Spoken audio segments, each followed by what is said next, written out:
Sarah Lewis. I'm one of the Ward 4 City Council members, and what I think I'll have us do is go around the room and everyone can introduce themselves, and you can just say your name, or you can also say just if you have a topic that you're most interested in, or just whatever you would like. But so like I said, Sarah Lewis, and then we'll have Rhonda.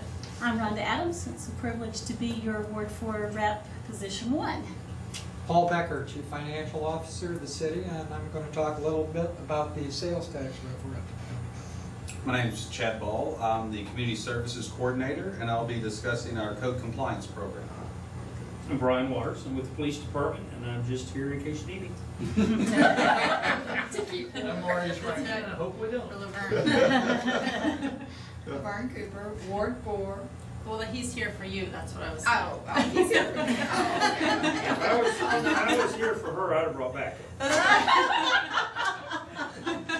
And he knows. That's right. So let's see. Yeah, you skipped right over I know, me. I was teasing Lauren. And I wasn't going to say anything about it. Like, where were we? But I'm still Bill Mueller. I haven't changed in the 30 seconds it took to get me. That's good. Thank you. Good. Let's see. Would you like Me? Yes. Oh, okay. My name is Bruce Goff. Bruce. And the only one I've harassed so far is Chad. All right. But we solved that. We did. Hi, I'm Beth Presley, and I'm here to lobby for a peninsula to the changing ward map for my neighborhood, which is right across the street from the proposed remaining Ward 4. And I think the Coopers and I would all like to lobby to stay in Ward 4 because we love it and we're spoiled by the meetings and our wonderful representatives. So thank you. We're begging. Okay. Well, we need to hear about that. And so yes, we can maybe we can in the neighborhood topics we can talk a little bit more about that. Yeah. Okay. Okay, go ahead. Keith Cooper. Thank you. Yeah. All right, we got everybody. And then, see you later. So if we can try to stick to our agenda, think about if you have, and then if you need more time on a topic, if we want to get people, we respect everyone's time. So if you need more time on a topic and you have questions, lots of concerns, and you're just not getting the information you need, or you need have questions, we always think if you can provide a solution or an idea, that really helps move us along and helps give staff ideas for how to address the situation. That's really helpful. But if we just need more time, we can request a follow-up. That helps keep our meeting on schedule. So, all right. So Paul, okay, start us off. Thank you for coming. I'm going to do a very brief PowerPoint, Sarah. And Rhonda asked me to come and share some information with you regarding sales tax and the upcoming sales tax referendum. One, I want to be clear, I'm not telling you how to vote. Okay? I'm providing information. I want to try, if I can, to make the choice a little clearer, the decision that you're going to make. And so I'm going to go over some basic facts, which I think will help you. As I noticed my slide presentation, I didn't have one slide, so I'm going to try to do this one the old-fashioned. Okay. And this I call, where does my sales tax go? So when you go to the store, you make a purchase, sales tax is 9 1/4. 6 cents goes to the state. Okay? 1 penny goes to the county for county roads. 1/2 penny goes to the county for the operation of the jail. 1 penny comes to the city to service our bond issues, and most of them were done, all of them are done by referendum. In 2004, 2005, we had referendums to finance the wastewater system improvement. 2006, we had bond issues which combined not only the Water and Sewer Improvement Fund project, but it also combined some money for roads, $65.9 million for roads, $2.1 million for trails. So that 1 penny is pledged. We don't even see that here. It goes directly to the bank that services the bonds. What we do get here for the city is 1 penny. 1 penny comes to Fayetteville, directly to Fayetteville. 60% of that goes to the general fund for operations. 40% goes to the sales tax capital fund.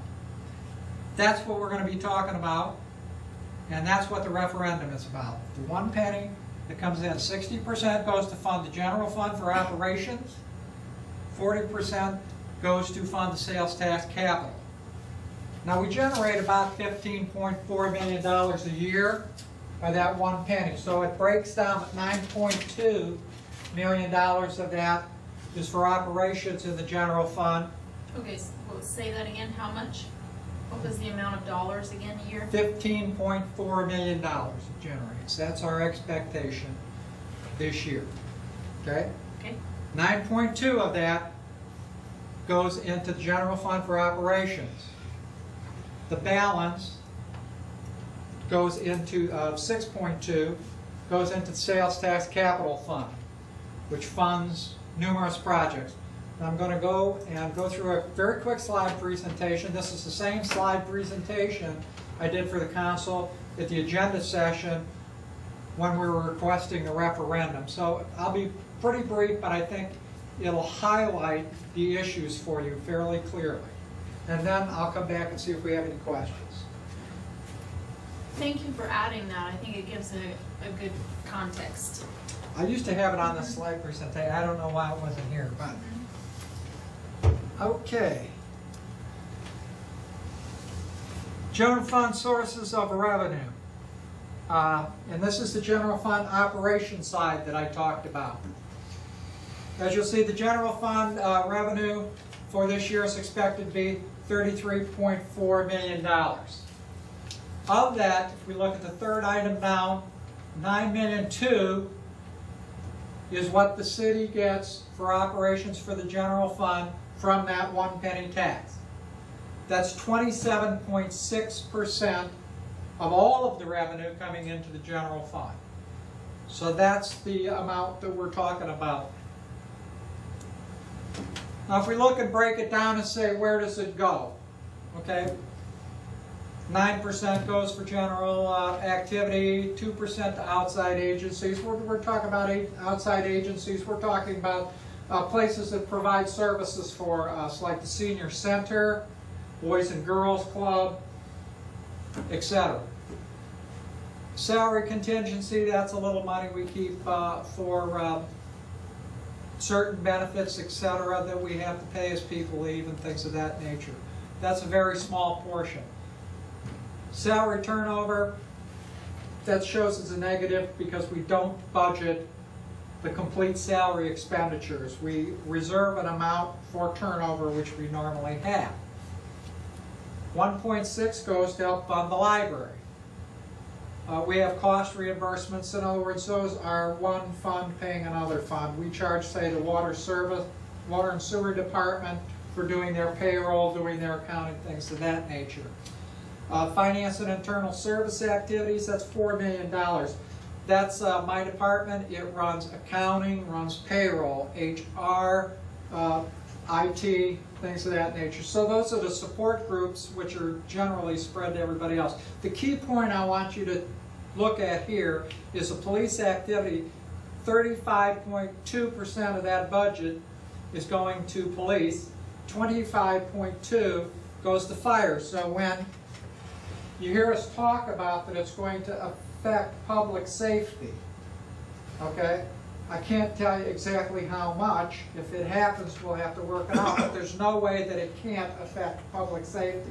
The numbers are much too large. That's where the majority of the money is spent. 60% of the expenditures are in public safety in the general fund. Now if we look at how we spend the money in the general fund, what category, what I want you to look at is consistently over 80% of those expenditures are personnel.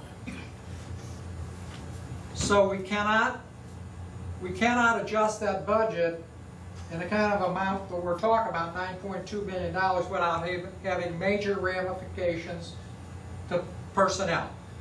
Personnel or services to the people. That's the service that we provide in the general fund to people.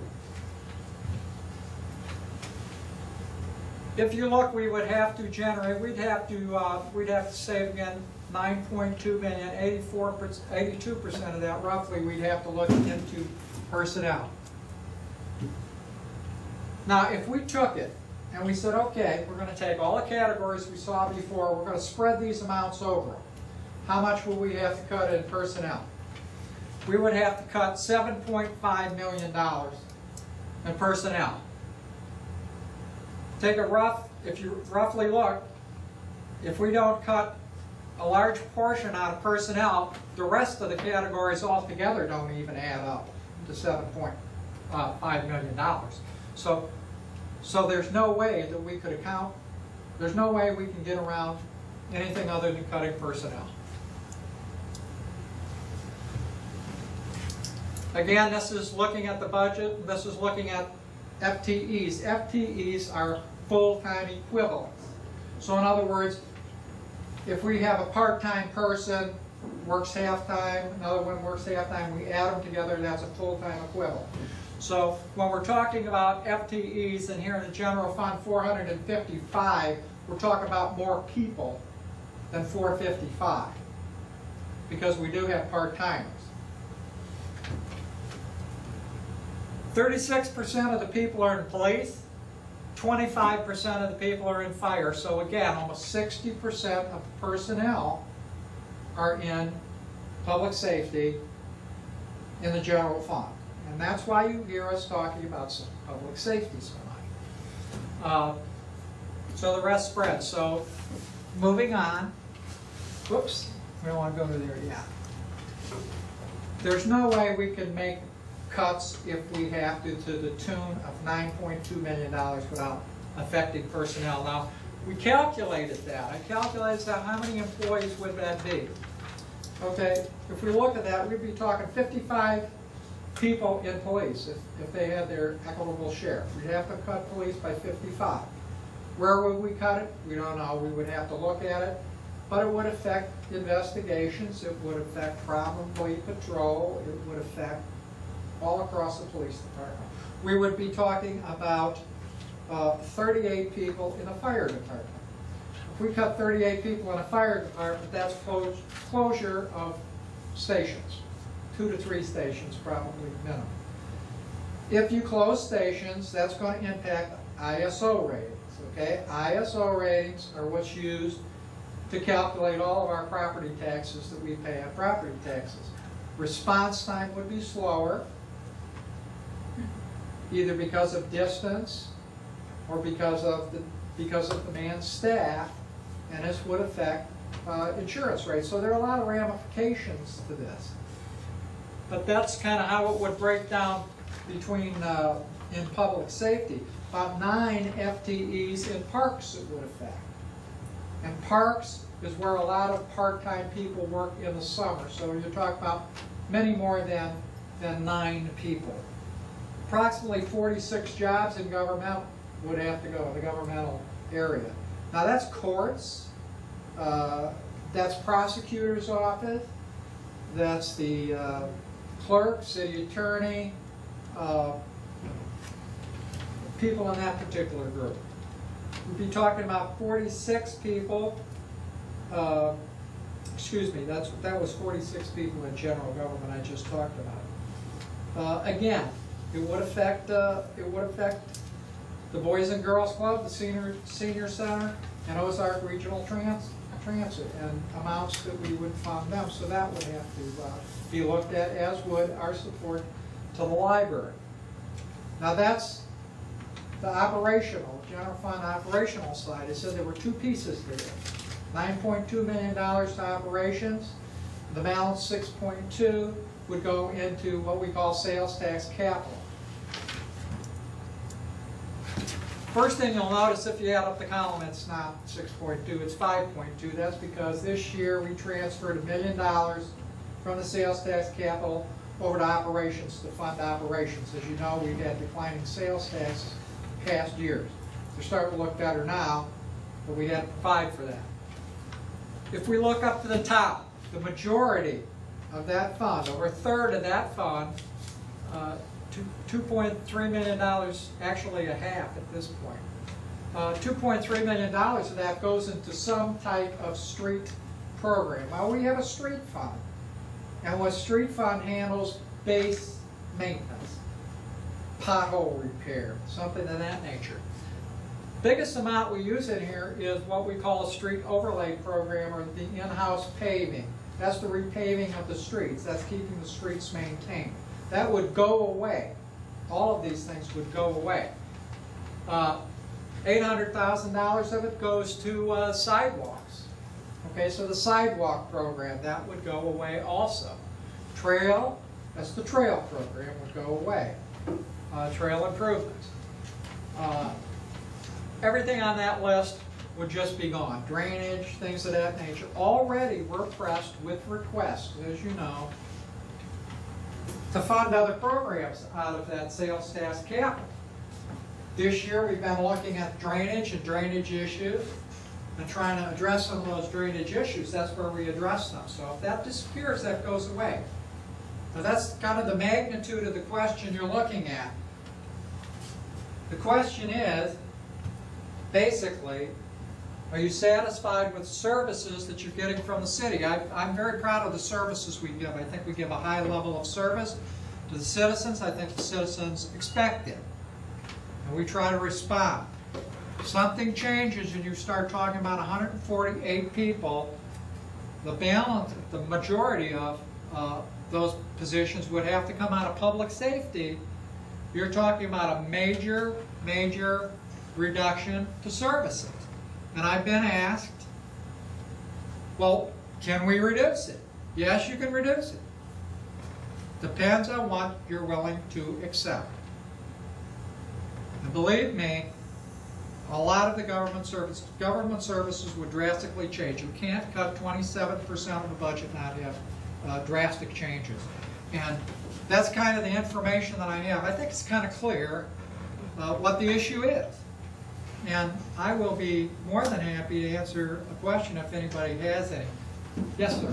Well, have you seen any indication there's much opposition to this? In my business, I don't, it's kind of a given that you're just going to do it. Okay. I mean, is there an organized? There is an organized group, and I can't think of the name of the group, that is against it. They are against taxes.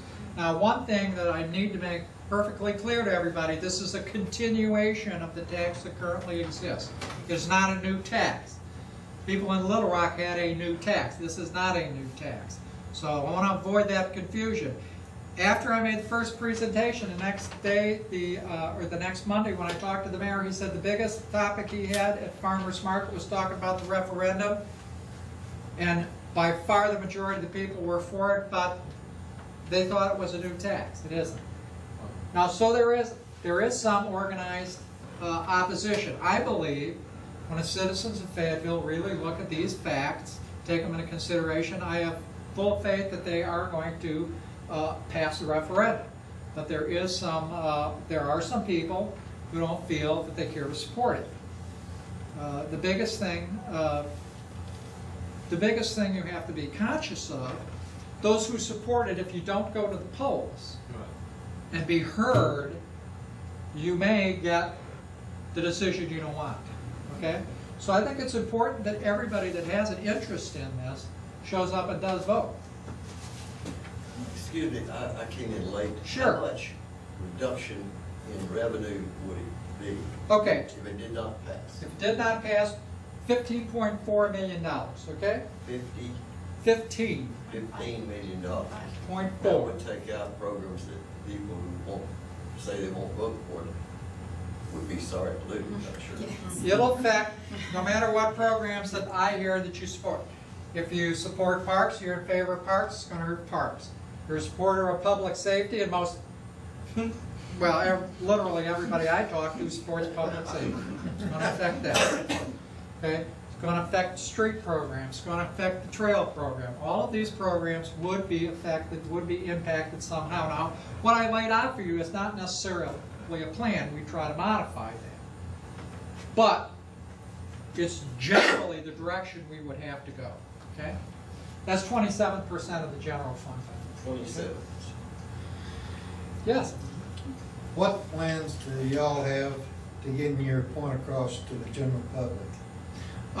There is a committee out working right now to get the information out to the public. The mayor has been vocal. He's appeared at before several groups. I know the Chamber of Commerce, the Rotary, etc. But there is a group that is out campaigning for the tax. Now, I want to make it very clear, as a city employee, we cannot come out, lobby, or tell you how we think you should vote. We can give you the facts, and that's what we try to do. That's what I've been asked to do here tonight. So the best thing we can try to do, we have had some media, we have had, it's been in the paper. We have had some film that's been shown on the government channel. And venues like this is what we use. We use the ward meetings that we've had, when the Ward 4, the last one was the Ward. Yeah, the town hall. Town hall, Was it the botanical third, gardens? Yeah. that was in the District 3, as I remember Yeah. correctly. So that's kind of what we've been doing. That's the avenue. and So the approach that mayor, we're taking. the mayor can Yes. advocate for it. Council members can advocate one way or another, but the staff can provide just provide information. And Well, citizens can communicate with neighbors. Yes. If there's just not that many people shows up at your meetings versus everybody that stays away from your meetings, that's what I'm Yes. getting at. But we do have a group who's out there right now that was formed, a committee that was formed to spread the information and see that the facts are out there on the issue. So remind the voters that the school board issue decided on one vote. Yeah, that's very true. Votes do count. And then Springdale recently had this same initiative. Is that correct? Was it Rogers? No, it was Rogers. Rogers. Okay, Rogers was a little different, being that theirs was a continuation of capital programs. Okay. In other words, the choice to their voters, which was voted in by a wide margin, their choice was, do you want to continue capital programs? Do you want to add new programs? Make it clear, we're not talking about adding new programs, we're talking about continuing the programs currently exist. I'll be happy to answer any questions. I'd rather have people ask me than What other questions do you somebody have? else. I got a question. Where is a source I can turn to and refer people to for the kind of concise summary that you've just given us here tonight? Is it available on the city website? Good question.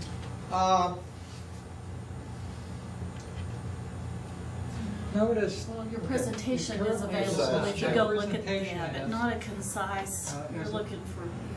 But I believe we're talking about getting something on the website, but that's a good idea. Let me talk tomorrow and say we were discussing that.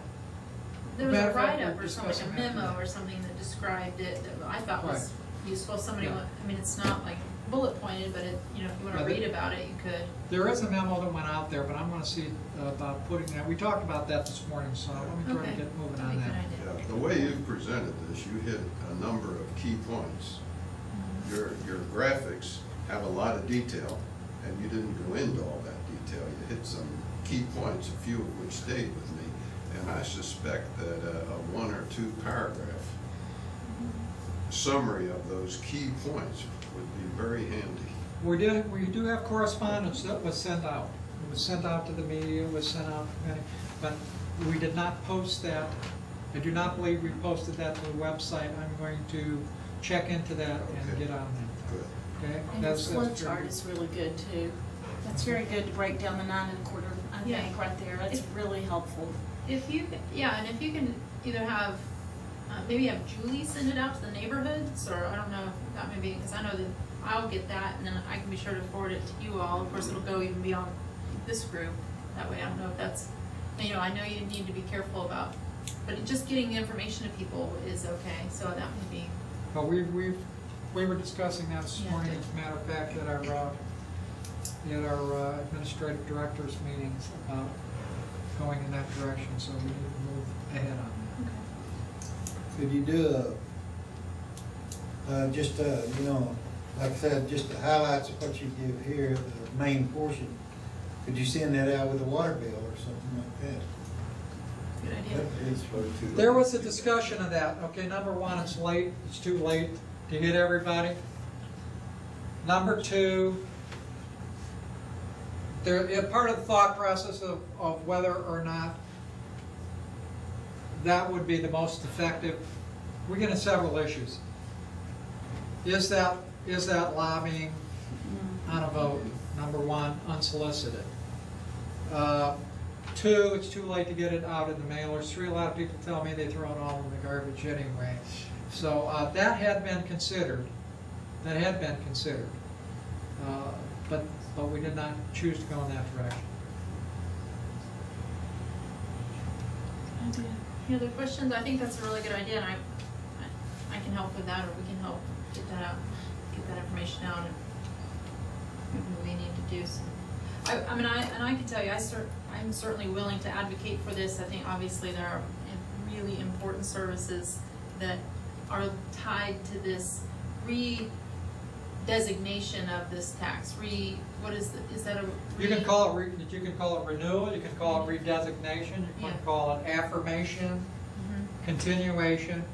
Just redesignating that funding for those services. And the thing that I've learned, one of the biggest things I've learned in this, just as in this role and being able to learn about the city and the city processes, is how people equal services. And you don't get services without people. And most of the funding within this municipality anyway is linked to people. And how much, and I know that just last year during that budget season, everyone, city council, staff, and everyone worked hard to reduce the budget. Okay. So can you talk about that process, because there has been just a concerted effort on the part of staff doing more with fewer people and making things more efficient, and so. Okay, since the 2008 budget, we've reduced the general fund budget. As you know, sales tax was falling, which was hurting the budget. In response to that, the mayor initiated a plan to make some reductions. Over that period of time, the administration, with the council's full support, implemented some plans, and we've already cut about $2.6 million out of the budget. Now, we had automatic increases we had to add, but we're up about $1.8 million net. We're operating on almost $2 million net, actually less of a budget in 2011 than was there in 2009. Now that's a substantial cut. That's on $35.8 million. We went to $33.8 million. Okay? So that's $2 million. So I believe we've acted very responsibly. How do we do that? We did that in many ways. We suspended raises. We suspended raises in July 2009. Now, at the beginning of this year, we went to the council and said we'd like to give a $500 bonus to all the employees. And for those people who didn't get any raise in 2009, bring them back up to where they would have been in 2009 had we gone through the year. That we've done. But the bottom line is we have actually cut over $2.6 million if you look at the cuts we had to make to absorb the increases and to reduce the budget. So I think we've acted very responsibly. Over 23 FTE positions have been consciously held open and not filled.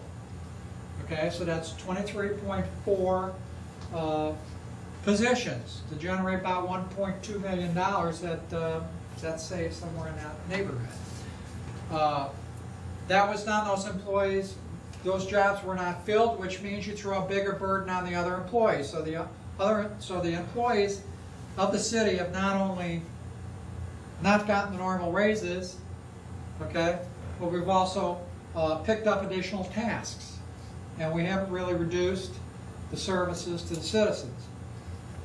Now, we have kept our staff employed. That's our #1 goal, to keep staff employed. And we've been successful in doing that. But it wasn't without a lot of work by all the employees, by the administration, and by council. We all work together to do this. So those are some of the things that we've done to kind of act responsibly when we do have variations or shifts in revenue. And I think that that's one reason why it from this point of view, it's easier to advocate for a continuation of something like this, because it shows there's a due diligence is occurring, and there's really, I mean, and I think that's going to just continue. I mean, on our committees, it's always like, well, do you really need a 4x4? Can you do the 4x2? Can you? There's always those questions, and so there's just a kind of that culture of how can we be more efficient? Can we be more lean? And yet people are still really providing services. So I'm certainly going to advocate for this. So Aubrey, you had a question? Well, you know, a lot of people who might vote against this, people who are just dead set against taxation, are not thinking about the fact that we don't replace employees. That's some people who would have applied, needed a job, young people, people who've lost their jobs in the industry and so forth. They're not contributing to the economy, and many of them are on unemployment tax, which everyone pays when they're employed. And there are just so many ways this hurts, and we're not going to raise our amounts.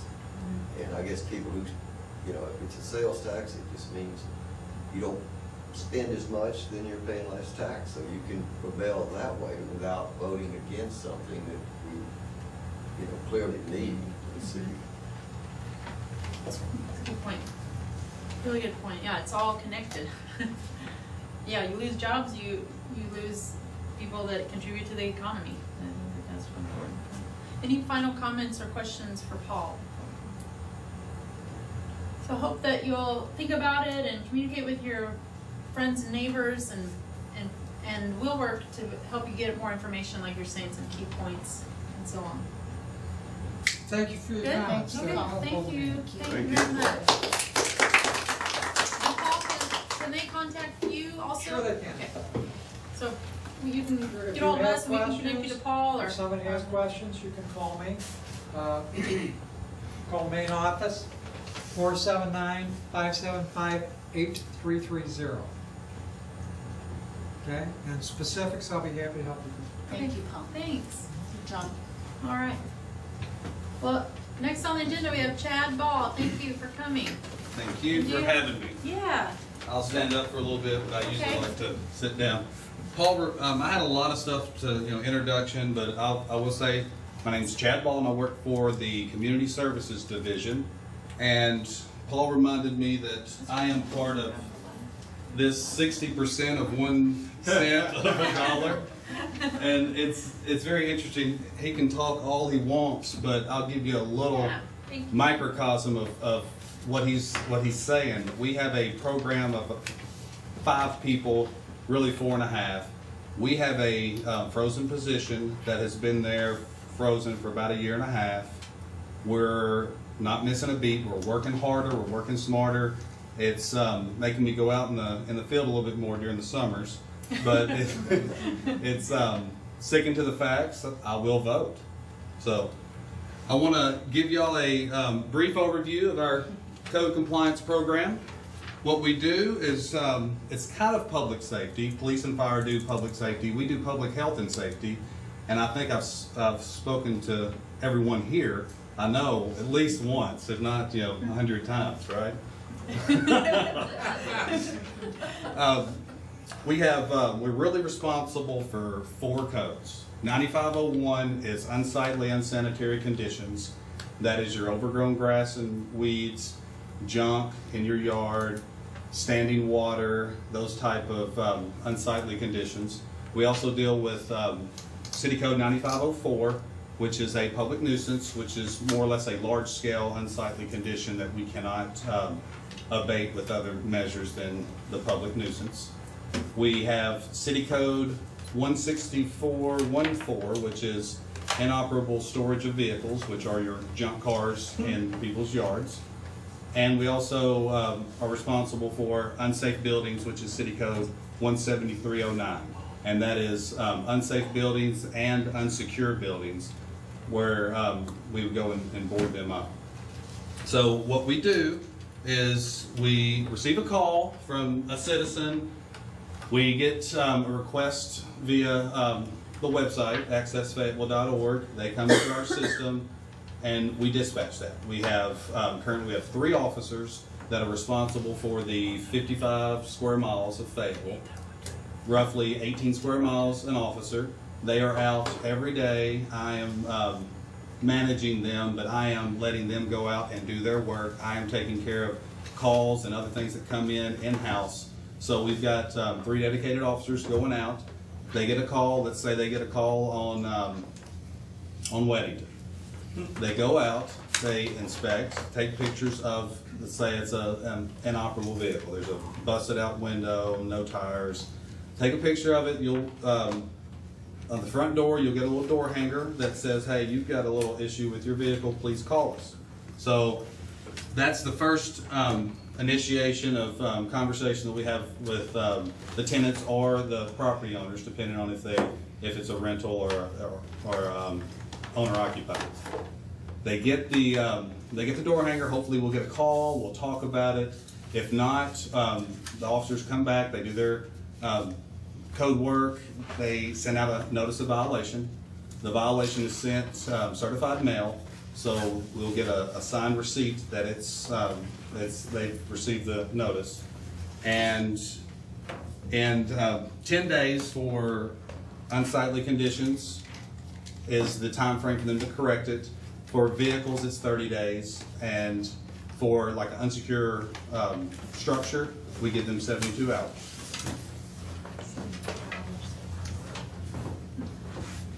Hi, Paul. See you, Paul. Excuse me, I'm sorry. That's okay.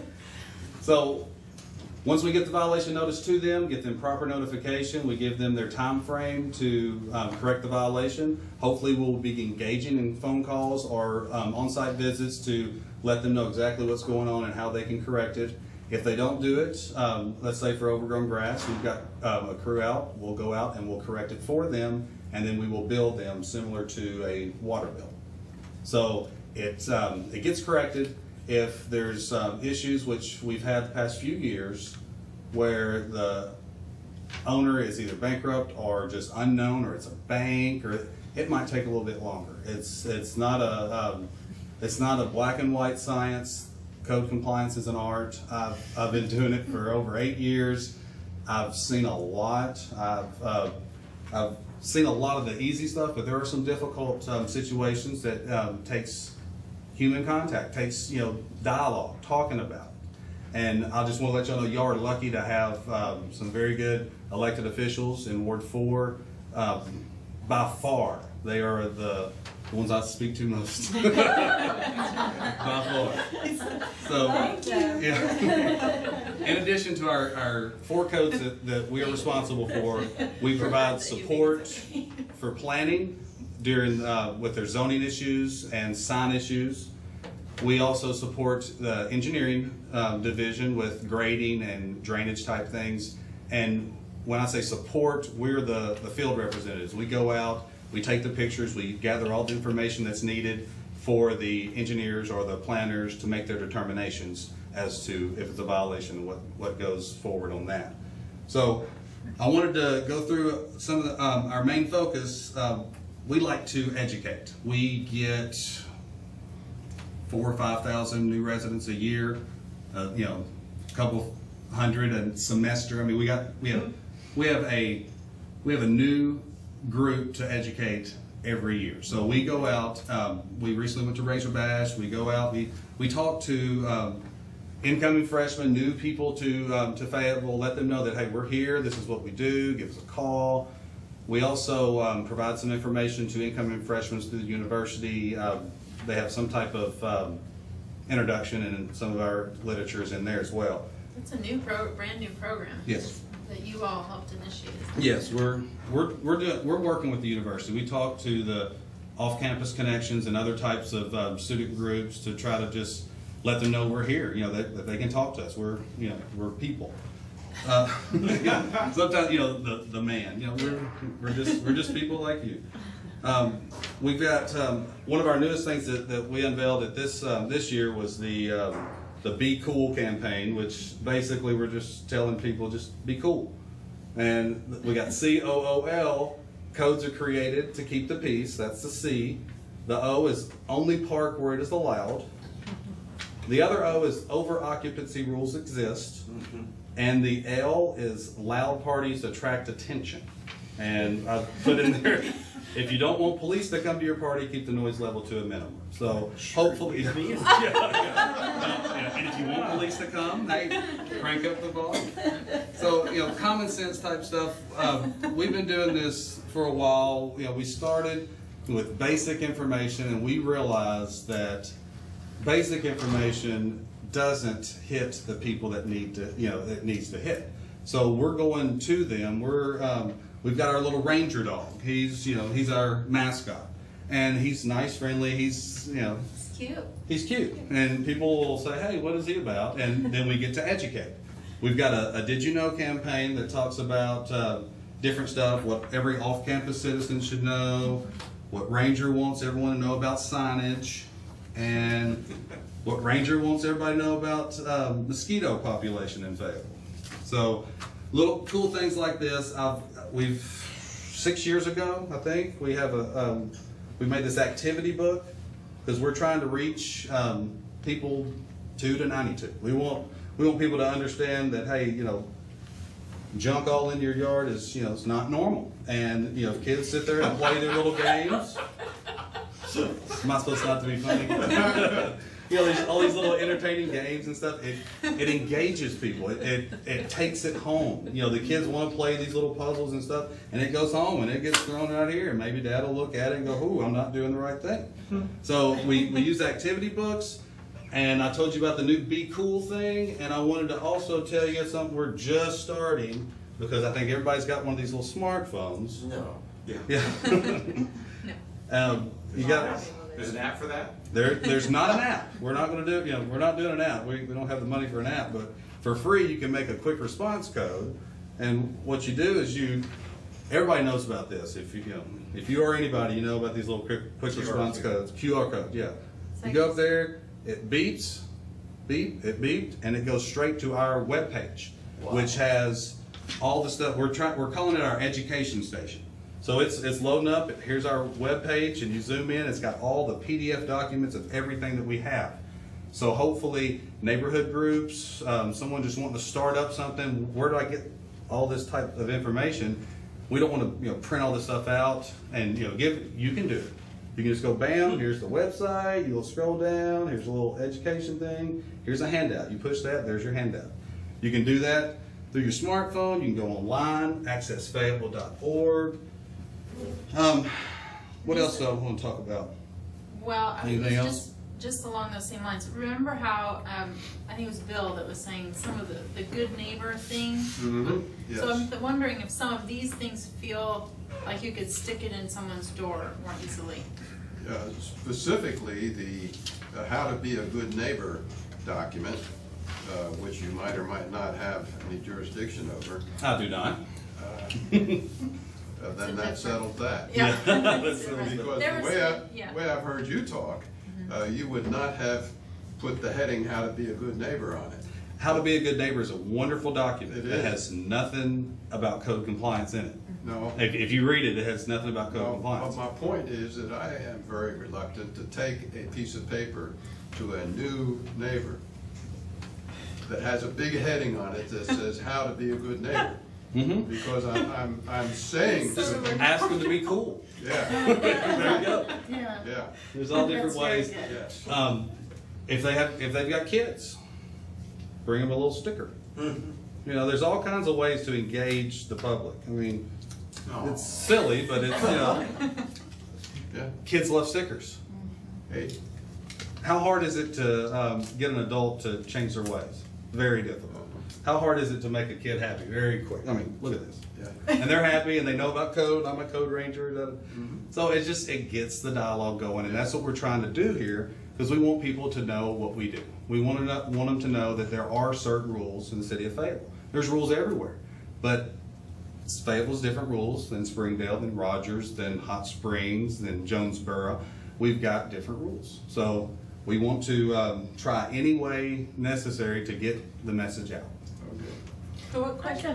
got a question about, kind of along that line. Tonight I was taking a walk before the meeting, and right around the corner from my house, somebody's decided to have a party and not clean up, and the beer bottles are everywhere, and the trash is everywhere, and the trash cans are in the yard turned over, and what does a citizen do, besides call me, to call you? What is the first step for I've got a bunch of cards here. You call 575-8260, and that's our main number.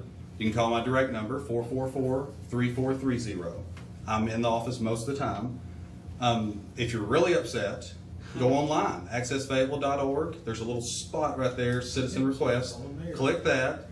Ba-da-da-da-da. It's done before you forget how mad you were, you know, the next morning. So there's all kinds of ways. And once that's in, that's our cue to start our process. And within 72 hours, which we try to make it within 24 hours, but within 72 hours, you will have a code officer on site inspecting the situation. I have to say that email has been our primary mode of communication, and Chad, without every time, quick response, and the process has started, but like you said, every single one is different. Some of them, some places, they're willing to take it to the nth degree, and will push it, and so that takes time. And there are so many things that you can do, but most of the time it's, from what I've observed, just that primary contact of, hey, you've got to pick up the big wood pile in your driveway, or whatever it is, and it gets done. But so Chad, I just want to make sure that you say publicly how I'm always impressed at your response and your team, not just you, but also your team. We got 3 officers out there every day making sure that the neighborhoods are clean, and it's them, that their professionalism, the front lines, if you will, that makes my job easier, my boss's job easier, elected officials' job easier, because we are trying to make Fayetteville, you know, clean and green, and uphold the codes that are already in place. And yeah, go ahead. At what point do you contact the owner of the property, if it's rental property? Once we realize that there is a violation, we send notice, and that is sent via certified mail to the property of record, the Washington County records. So we research that and find out who is the owner. So we've already contacted the tenant or whoever's staying there with this. They know. But we want proper notification through the owner of record, and that's through certified mail. Sometimes that doesn't work. People aren't there, or there's another owner. Something's going on to where Or they live out of state. we send them out of state as well. But if they don't, the owner of the property should be taking care of the property. that in a perfect world, you're exactly right. Yeah, there's about 70,000 citizens, and there's 95% of them are perfect. I didn't realize the city of Fayetteville did that, so maybe we should just. Now, you have also seen these blue signs in people's yards. That is the next step when they refuse our letter, or it comes back unable to forward, anything like that. That's our first attempt. Then we say, hey, that didn't work. We go out and we post the property. And posting the property, we put the notice on the sign, and we use that sign. It's a city type sign, so y'all know that we're not just not doing anything. It's been there for an extra week because we sent this out. It came back. There's a sign. It's happening, and in 10 days we'll be out there to correct it. Because there are property owners. This is one of my pet peeves. There are property owners that they don't intend to don't do anything to keep the property up, and they're just gonna rent it until it falls completely down. And then sometimes we get people moving from that, you know, into our property, and they say, well, you know, we've never had to clean up the trash before. And I said, well, look, the lease you signed says that you have to, so this is what you do, or you move on. There's really good landlords, there's not so good landlords, there's absentee landlords, and the sense of community is not there for every one of them. The good ones, yeah, they care. They care that, you know, they have a ownership in this neighborhood, and they want to make sure that the tenants or themselves will make sure that they keep it clean. But that's not always the case. What is the point at which It should be. Yeah, what is the point at which, like, these are, you know, what are the, I've often wondered, like, what the metrics are for, like, unsafe buildings or unsightly, because those can be kind of subjective. Unsafe buildings is we're not building inspectors, we're not trained in that, but we have a wonderful staff that's trained with that. So we get the chief building official to go out and make a determination if it is structurally unsound. There's some really ugly, nasty, structurally sound buildings. I mean, structurally sound. So they're not considered unsafe, a detriment to public welfare. They're not going to fall down. There are some that are going to fall down. The chief building official signs off saying this is in violation.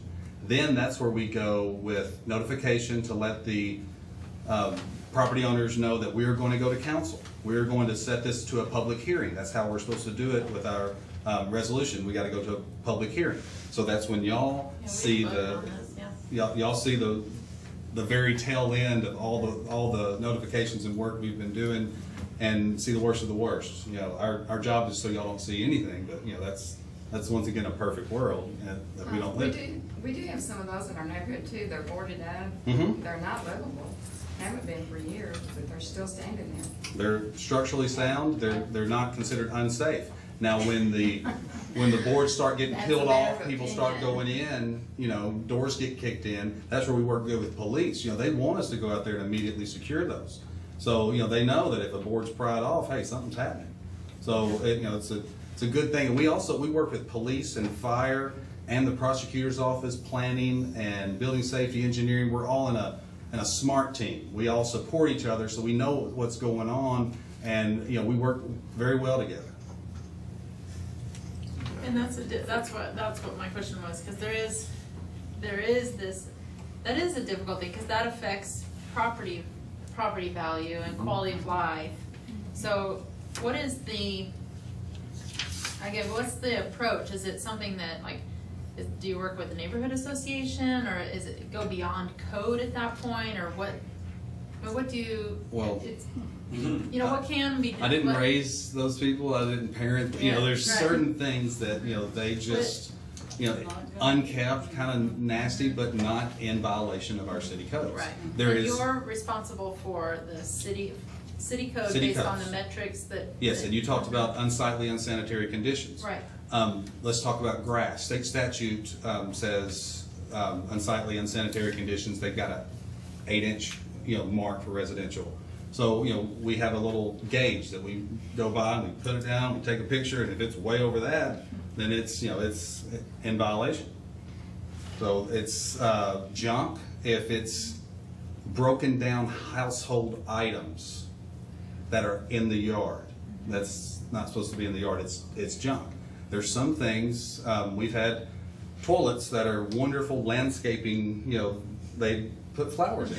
Great, that's a very artistic thing. You might not like it next door to you, but we can't say it's junk because they're using it, as a functioning, flower pot. Well, it's not right next door to me, it's across from me.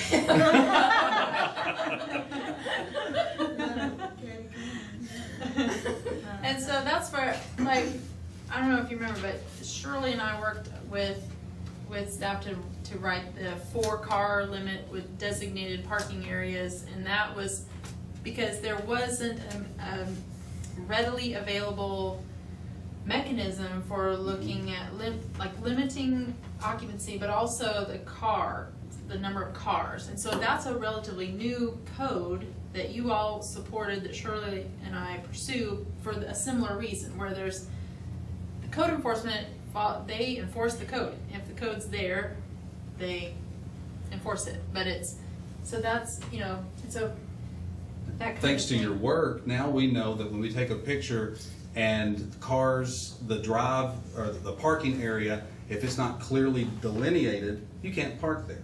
We didn't have that before. Yeah, they're parking everywhere, but there's only 1 or 2 cars here and there. They're just tearing up the yard. Now we know they must clearly, you know, designate their parking area, and they cannot exceed 4 cars, which, you know, helps us out tremendously. Question So, about it. How many yes. times has the residency, occupancy rule been enforced? Do you have any? Over occupancy? Over occupancy? Well, planning does that. Not off the top of my head. There are complaints ongoing right now, and there have been for a long time, but it's not 100 a year. It's more like, you know, 40. That's a lot. Yeah, and that's a lot. So when you say planning does that, what do you mean? Planning, we facilitate the enforcement part. We take the pictures, we do all the stuff. Planning, the current planner makes the determination, is that a zoning violation, is that not a zoning violation? Okay, based We do on all the- the footwork for them, Okay. and so they don't have to, it's one of the lean government type things we do. Why should a current planner go out and hit the streets when we're already there? We'll go ahead and do all their inspections, save time, and all they do is they look at the stuff. They go out sometimes on special Right. things, but try to keep it as lean as possible. But the current planner, the planning division, they deal with all the zoning stuff, over occupancy, parking, and they also deal with the signage. Question. How do you relate to trash collection, trash cans remaining in the street for a week after trash collection day? I relate to it as a code violation that I give to solid waste. 575-8398. Yeah, our name is deceiving. Yeah, it's code, but it's not every code. That was, Yeah. see, that's what I was Yeah, getting. solid waste, but I mean, Yeah. don't think, well, I don't know who to call. Call us. We have no problem, you know, helping Well, and, you in know, that particular explaining and case, in educating. that particular case, I did call them, and the problem was taken care of. So I'm a happy camper, but I wanted to make sure Well, by asking you I'm that I preaching should to the not choir have called here. you Yes. instead. Yes, but there's some people that'll see this on TV that, you know, just, why is this happening? Why is this happening? Why? Call us. You know, if you don't know who to call me. Yeah. Email your elected officials. We'll get you I to the right thought you were people. gonna say you would call her. No. I don't know. Would you Why you mind call me Chad? stating that residency ordinance for the public? The over occupancy? Occupancy, I'm The sorry. easiest way that I like to say it is no more than 4 unrelated people are allowed in a multifamily zone. No more than 3 unrelated are allowed in a single family Okay, zone. more than 3, not More than 3 3. or You can more, have but 3. More than 3. You can have 6 if they're related. Is that enforced on these apartments, like? I'm not One sure. We haven't has had a room and- calls on apartments recently. You know,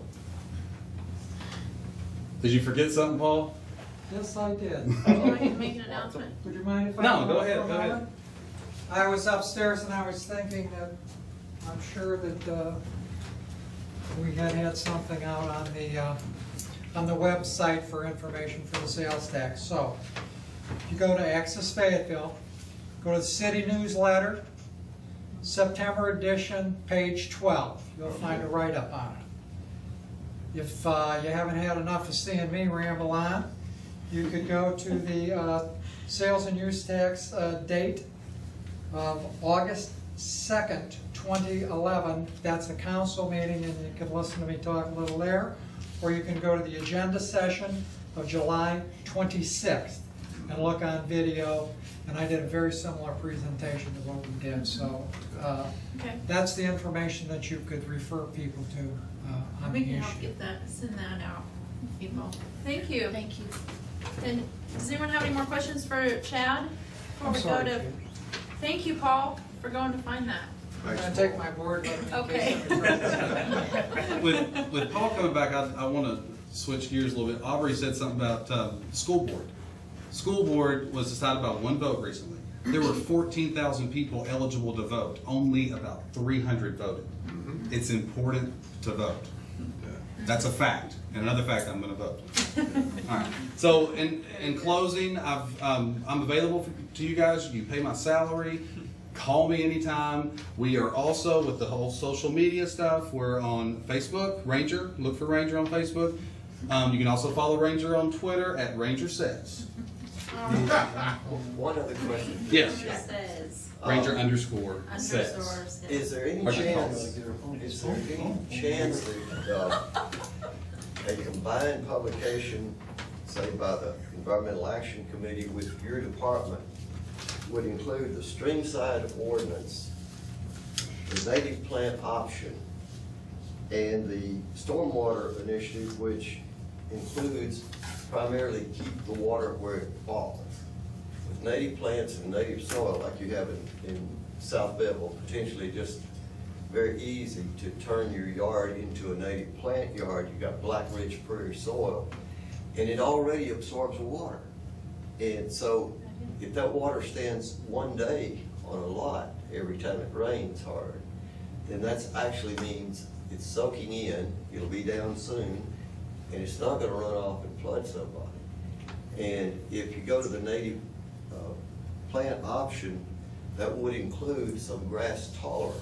The native grass would be authorized to grow more normally, which means you mow it in the wintertime and suppress the fescue and other non-native species, and you let the natives grow, and they're beautiful. And so we worked hard, many of us, to get these options and these choices, and we're trying to get people to certify their yards as part of the National Wildlife Certified Urban Habitat Program. It's very inexpensive, and it saves a lot of fuel, which has to be pumped out of the Gulf or brought from some foreign source, and causes pollution, and it causes air pollution to mow. So everything you can do, and it's expensive. So any way we can get people to comply with ordinances that may not agree with this basic thing of mow it every week, whether it needs it or not, that the park department and a lot of corporations around town do with their apartments and their commercial buildings, and you see dust blowing when the mower goes in the summertime, and you know that that dust is more harmful than not mowing the grass. Sometimes the grass isn't even clipped when they run it. So if we could have a combined publication that would educate the public, not only on what the codes are, but what the exceptions to your codes that you're to enforce, how they differ from what we may consider important things to do in our city. We are tapping a little bit into that. I'll go into it a little bit. As far as code compliance, y'all pay me to do the code compliance program. I'd love to do all that stuff. Right. And on a side note, my house is a certified wildlife habitat. He's been attending the meeting. I was involved in the root school, with the green team, becoming the first school, not Leverett, but Root was the first school, on the stream team for Neocoska Creek. And I have 320 feet of riparian zone, thanks to you guys, at my house. So I know totally what you're talking about. Well, you know, it's something that's very needed. And as far as code compliance, we started with council's blessing. They wanted sustainable yard policy. They wanted something that gives somebody an alternative to mowing all the time, and pesticides and all the stuff that it goes into our drinking water. So we have a naturalistic landscape exemption for residential homes. It's brand new, but you can come in just like a conditional use and come in and apply to have your house a naturalistic landscape. The property owner is going to have to be on board. You can't just be a tenant saying, I don't want to mow. There's, you apply, you give us a maintenance plan, you let us know exactly what types of species that you are planting there and where you're going to have it. We go through the process. We go with Parks and Rec, they're horticulturalists, and they go and look and they sign off saying, hey, that's good. Then we look at it. It's a 1 year type of exemption, and we'll go quarterly is what we've got scheduled to go and look. And we already have one, so it's a brand new program. I don't want to promote it that much, but yeah, there is options, and that's something that you've been a champion for, and I applaud you on it. And part of your stuff has sunk in, and I do it at my house. So. Good. Thank you. That's a good I knew idea. you cared, so thank you. We might think about that at EAC. I think we can talk about that. One more question. Yeah. Hi, Chad. Thanks for coming, Bruce. Thank you.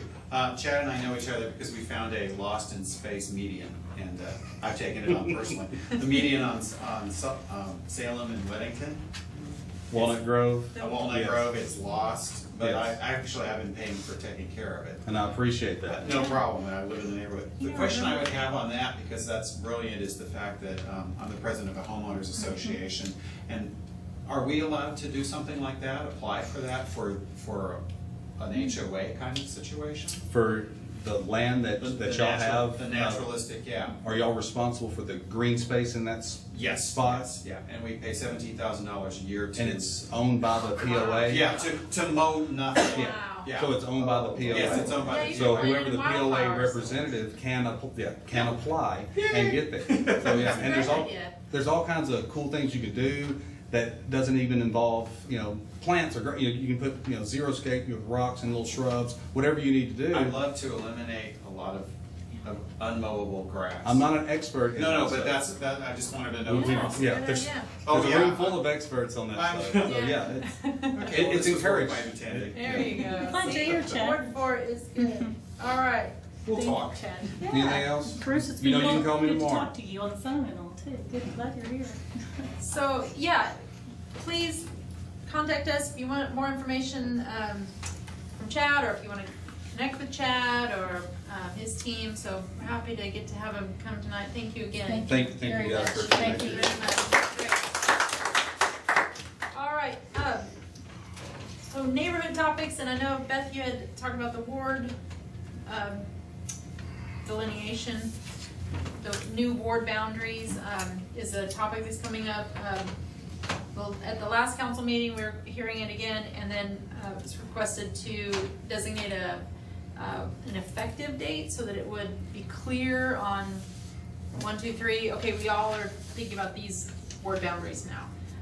Again, every public meeting is public, but the feeling is, what topic relates to my area of town, and so knowing I'm in Ward 4 or I'm in Ward 2 helps people know if an issue relates to you and which people are your point of contact. Even though you could call any council member at any time, council members, we are elected by the ward, but we represent the entire city. So it's kind of I don't know, it's just a little bit different in there. But so that, I think because we have Ward 4 meetings at the council meeting, I was thinking about how we really needed a clear date on when this would happen, when this would become effective, to help this group understand, but also everyone to understand when this would become effective. So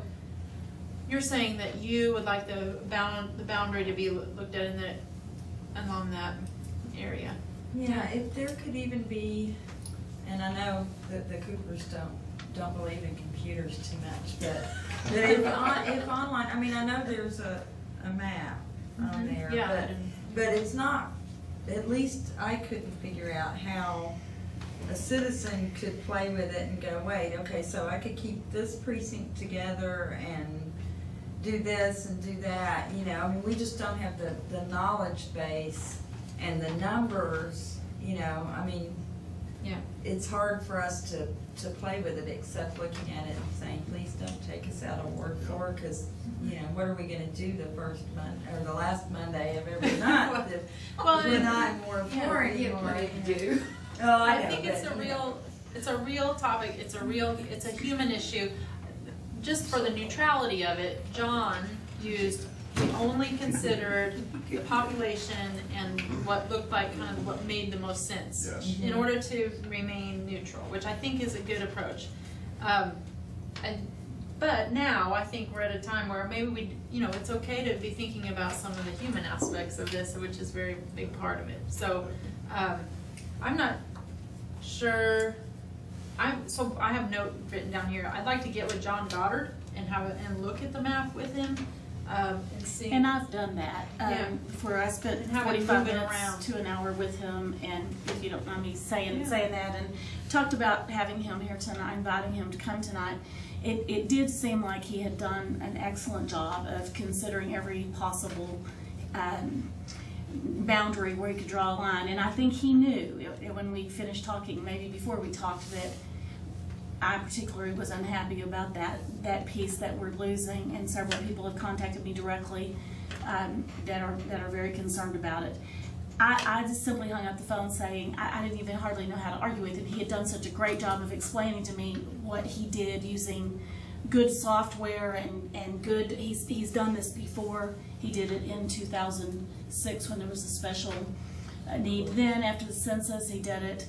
He's done this job since 1996, and he's such a professional and so good at it that I was having a hard time finding the right way to discuss maybe the human aspect is the right word, but he was basing this on population and basing it on where aldermen live, trying to keep us in our existing wards and making sure that all the lines were drawn so that we stayed in our wards. But I didn't hang up feeling like we were finished with it. I just felt like I didn't know what else to do. I hate to admit that, but I don't know what else to do. He's so good, and he took so much time and effort, and I don't know. What do you think, Beth? Do you think, have you talked to him directly? No, I have not yet. I thought I'd come beg y'all again. I will If contact I him again tomorrow. understand- Did I understand it right, that rather than being a resolution, it is now going to be an ordinance? And so, is there a gut check feeling on whether that ordinance will be moved through all 3 readings at one meeting? I think we have heard it. Well, the September 21st memo We from tabled it Kit this time. says the City Council should pass the ordinance approving the revised ward boundary map soon, so that any possible legal challenge would be resolved long before the time to file for alderman in 2012. So he says the ordinance could include a section 2 for the effective date of the map to be July 1st, 2012. He gives us a sample of that. We're on the second reading right now, and we held it there. Okay, so, okay, I misunderstood that. So we had it twice thought now at everything- the council meeting. It's been at 2 council meetings. As an 2 ordinance? readings. No. We Yeah, amended it at one of them. Okay. But that's a really good point. Now, as an ordinance, doesn't it go through? I thought it would have full 3 readings as an ordinance. That's Y'all a are great experts question. on that. Well, It's I've been never taken. done that Yeah, before. we haven't. I've never changed a resolution to an ordinance and then counted 3 readings. Yeah. You, glad you brought that up. What do you I looked over the map and the shifting, and it's hard to fault it from an engineering point of view.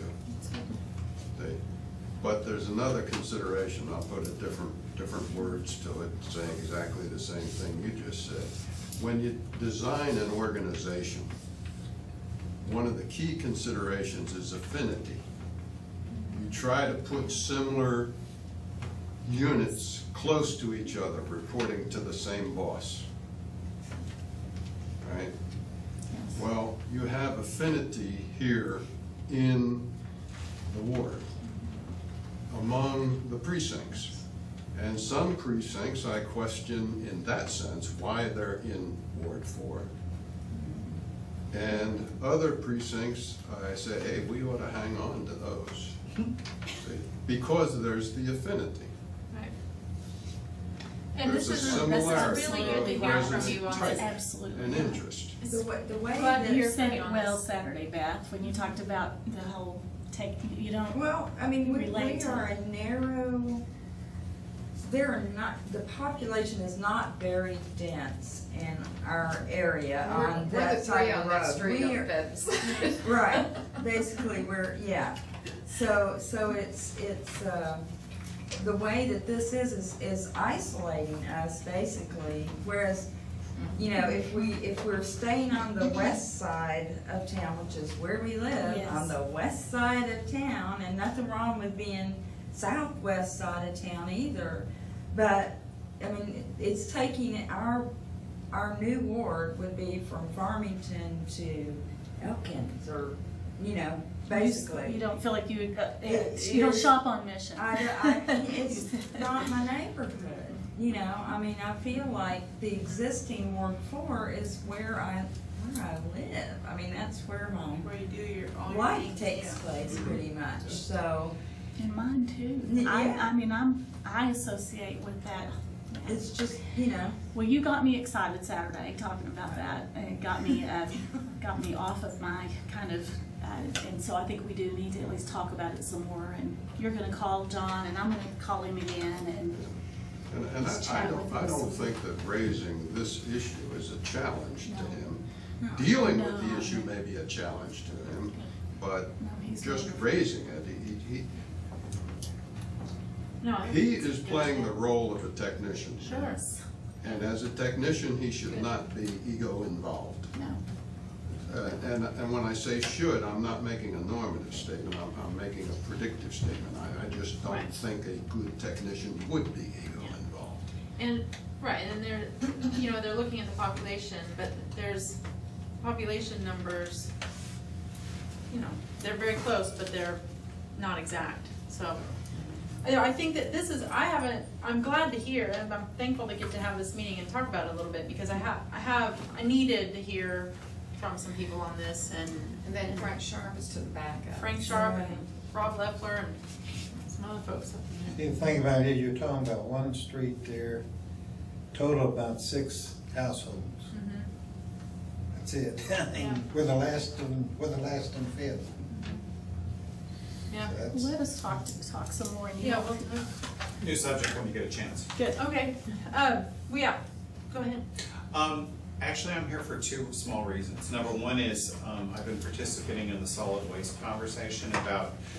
I live in a townhouse complex, which where do I sit?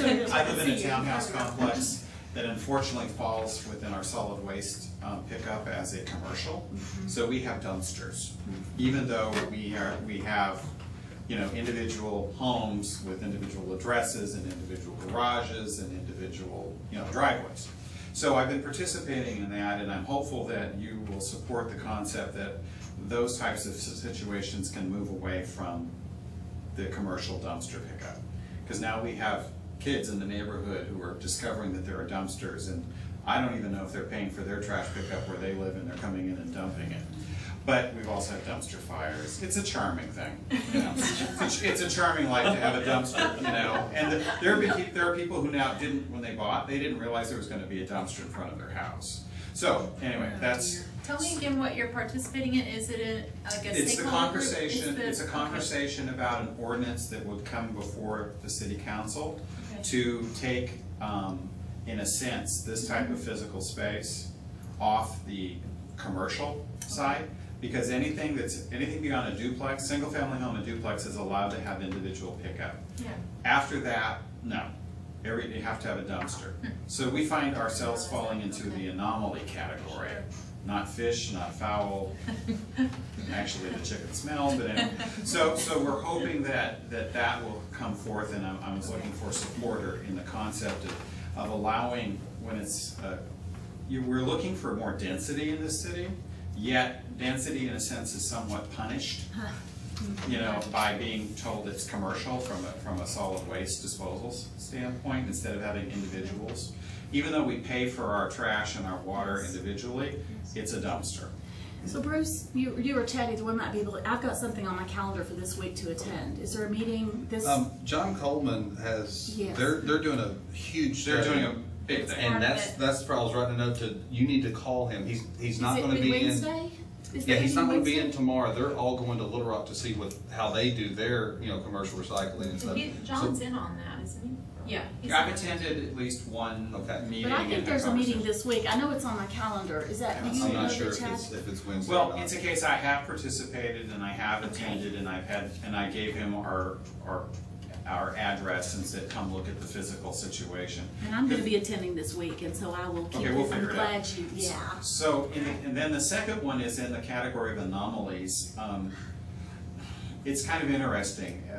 I've discovered a lot. I moved here about a year ago, bought a townhouse, and discovered that there's a lot of stuff that nobody understood. So if you're familiar with in the state of Arkansas, if you are like a townhouse or something, there's something called the horizontal property law, horizontal property scheme, which governs HOA type of situations. Well, what we discovered was, and we are dealing with the city, we're dealing with planning right now, because I'm right behind the new Cross Church, which is turned into something akin to huge assembly space. And what we've got a lot of issues, but a lot of the issues came from one particular thing that I'm looking for support and a methodology to make this work, is the way that the planning department and it interfacing with the county records, no individual homeowner showed up in the city records. The HOA showed up, but the problem is the HOA didn't know that it had to go and get the deed recorded. So in talking with Andrew and other people at the city, the intent of notification and involvement of people who are close to something that's going to have a change of use, it couldn't be followed because the city statute doesn't require them to go, in a sense, to the level beneath. The county only records one master deed, and then underneath it there are individual homeowners. So when I'm working with Amy and everybody else, they click on the database that they have, shows one plaque. Wow. You go to the county and you discover that you have to sort of talk to them and get them to look under that main plaque. And then in talking with Andrew, we found out that this isn't the first time. And I'm like, okay, that would be my understanding about why you go in and look at the words that are in the city code and figure out what words need to be in there to make sure that a developer actually notifies the homeowners of a requested change of use that is, required to be notified. So what we found is that there is a gap in how the city code is written, and then there is a gap in the information that the county sends over to the city so that they only see the top plaque. They don't see the individual. So every HOA, POA in this city shows only as one plot, one plaque. So like notification would only go to the... Who knows? Well, here's the other part of it. And this is something I discovered with Chad, is if the POA, HOA is, let's just call it discombobulated or doesn't exist, that means that nobody gets notification.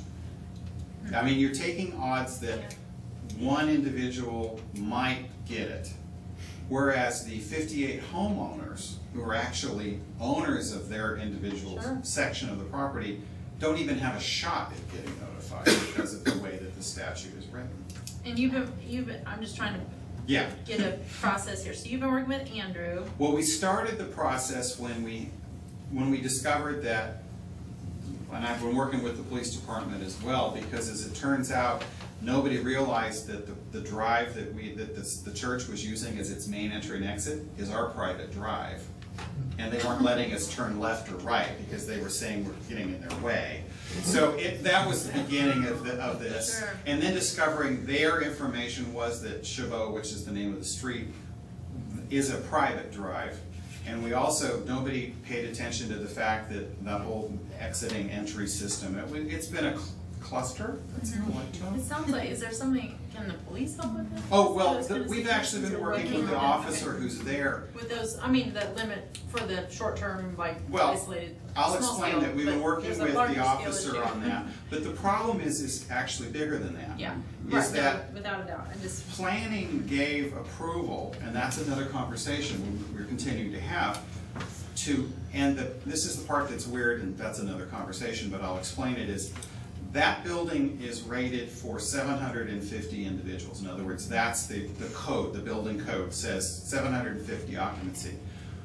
But they only requested and only had a conversation with, and planning only gave approval under the auspice that only 350, which was the number of seats in the one area, would be filled. But we've got 600 and 700 people coming to 4 services on a Sunday.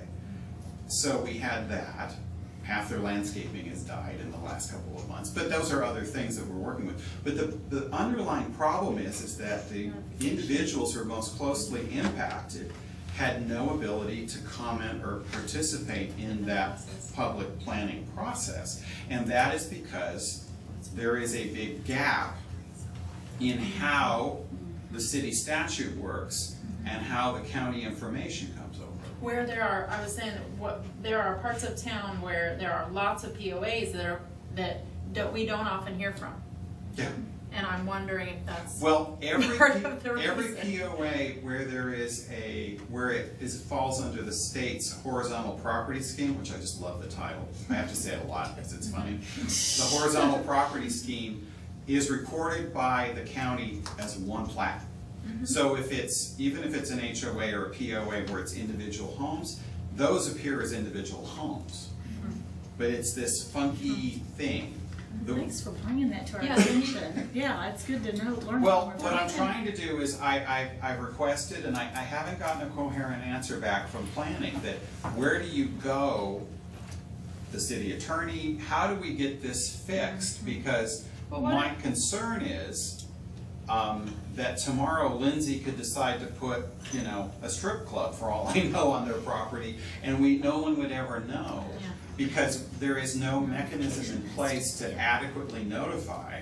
Well, can we follow up? Absolutely. With you? Again, let's do that. Follow up and solutions. Solutions are let's change. I know you're right on the ball. You're right. Let's work to see how we can fix it. And along those same lines, I've got a few things just to share. I know we got to go. Do you too have some things to share? No, I'm ready. All right, I just want to go over a few things that citizens have asked me just to kind of bring up at this meeting that Sarah and I have been working on. Some I, some Sarah, but most of them together. There's some issues on Cleveland Street with some neighborhood safety issues, street lighting. We've got city staff working on that. Add a street lamp and change bulbs, get the street lit up a little better on Cleveland. Concerned that trees and shrubbery overgrowth on Cleveland's north sidewalk is causing problems. We're going to be working with Chad to talk about enforcement of some of that. Salem Village continues to have problems. Lieutenant, thank you very much for your work in Salem Village, but they're having problems with the back entrance off of Rupel Road becoming a cut through and people going the wrong way through there. It's a big problem that continues. I think the last I heard they were going to work on restriping it. So that's what I've got. Engineering and Transportation are working on this and looking at striping and signage. Yeah, that's right. That's right.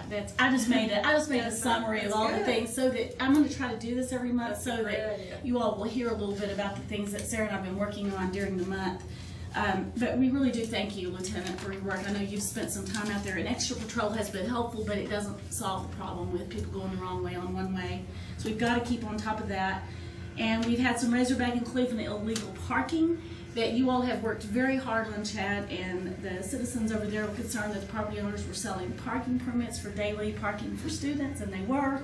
And we found out that that was indeed happening, but our city prosecutor, Casey Jones, city attorney, Kit Williams, wonderful Chad, have been helpful, and the signs have come down and the website has come down, but there was an active website so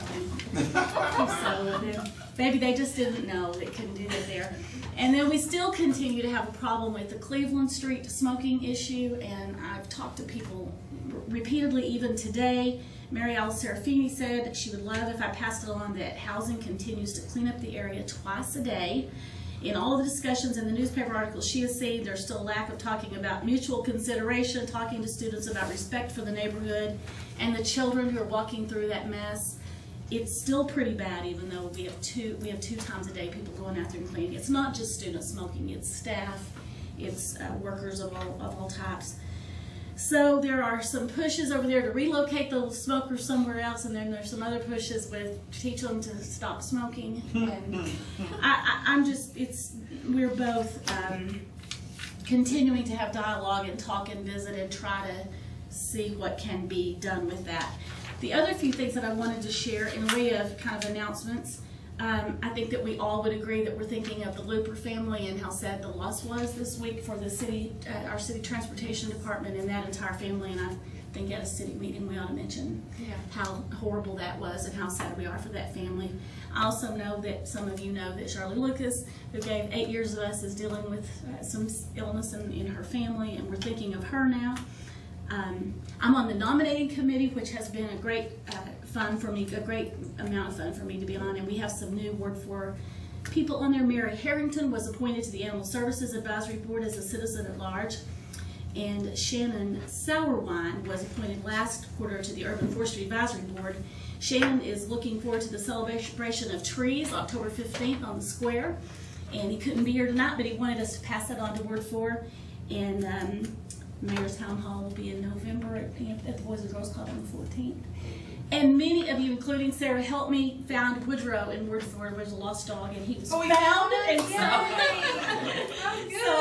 but I think it's great when we have Ward 4 citizens apply for boards and work together. Mary Harrington worked to find Woodrow. Sarah did. I did. And it took 9 days. That today he was found. So I know. So good things. But I wanted to I'm going to try to just make a list for you all to have a summary of the big things. There were lots of other things. Yeah, Sarah's probably sitting there adding 6 or 8 because the Oliver Maple property, they've made, it's all relative, but there are huge improvements in designating a parking area, removing the big brush pile.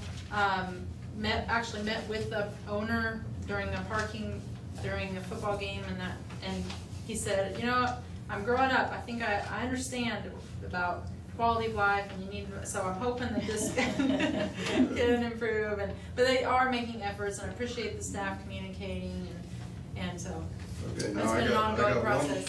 One thing I'd like to finish up with on the trash collection thing. I told you I'm a happy camper. Margaret, my wife, talked with the girls who live in one of the houses. And they said they were surprised. They said, we want to follow the rules here in town. We just didn't know what they were.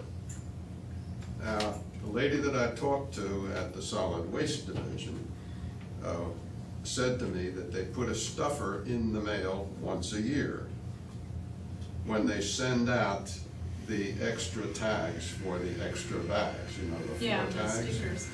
Well, I think, and what I'd like you guys to do is follow up with the administration, if you would, and change the guidance that the Solid Waste Division is getting so that whenever there is a change in who gets the water bill, that triggers a stuffing. And that some procedure, see, there are 2 parts to this. That was part 1. A change in who gets the water bill triggers a stuffing. And the second thing is, if it is the landlord, the owner, who gets that water bill, that some procedure, like maybe sending the owner a stuffer and saying, hey, get this to your tenant. I don't know what the procedure would be, but there are 2 different cases there that need to be addressed. And case 1 is the tenant can be directly the recipient of the stuffer. And case 2 is the tenant is not the direct recipient. That's a good idea. I can take that. I can talk with David about that, see who we need to get rid of. Now, this particular landlord is a very responsible landlord. He's got about 5 rental properties right there in our neighborhood. I think he's collecting land to get a block so that he can make a killing. But in the meantime, he gets good tenants who are quiet, who behave like they'd like to follow the rules if they only knew what the rules are. Okay. Sarah? Yeah. Mailing, picking out the people that are new on the mailing cycle is impossible. Rain, it would be impossible. But usually the one and only time people come in is to get water service. So making sure they're getting something when they actually come to City Hall. That's about the only time the majority of people come all the way over here because they got to turn on water. So if they have something, I don't know what they're giving there, but that would be the best the best part because the mail outs, they're in huge cycles. and you can't just really pick which one's new. Stuffing a select few. Stuffing in general is very Logistically. difficult. Yeah, it's very difficult. But they do come in right across the Yeah, hall. that would work. Yeah, that would work. That's a workable solution. All right, well, I'll get with David and then about, Yeah. because he would be all about the water. And I want to point out that this, I think her name was, is there a Laura in the, is there a Laura? Am I remembering the name right? I'm trying to remember the name of the lady I talked to at Solid Waste. Terry? Terry. Yes. I should She's remember. very Terry. good. Very cooperative. The situation was handled, and the only reason that I'm asking you guys to do something about this is I feel that this is a sort of a policy procedural Yeah. thing that Okay. may be above her level. Okay, yeah, I can give it. I'm on the water and sewer, so it seems like I could probably Okay. do that. I would hope so. Yeah, I can at least start the process. So. Sarah, may I have 2 more sentences? Wait, and then we gotta go. 2, I'm gonna count. Yeah. The first is, as council members, you all ought to look very closely that any project, townhouses, apartments, or whatever, comes in, does not get private streets. The police can explain how that slows up them in dealing with interior problems there, in that they don't automatically sit in there and catch somebody. They have to follow them home from the drinking bench. And the second sentence, Okay. no punctuation. Private. Second sentence is a question about this gentleman's problem. Do they not have recycling? No, we don't. Oh, that's the other part. The reason is we are asking for this is there is no recycling. I think that's part of the integrated waste management Yeah. plan. Yeah. That's what- And that's the kind of what stakeholder I'm group talking with about. that overall plan, which is really a good process. Thank you. Well, I think we'll close. You're welcome to contact us with other information or questions, and we'll follow up and try to get keep the ball rolling. I was thinking if we can keep the ball rolling on things, that's an important role that somebody needs to play. And so we'll welcome your questions and comments, and we'll thank you for talking about the war. We need to hear that from you on those kind of things too. So. All right, good job, everybody. Thank you. Thank you.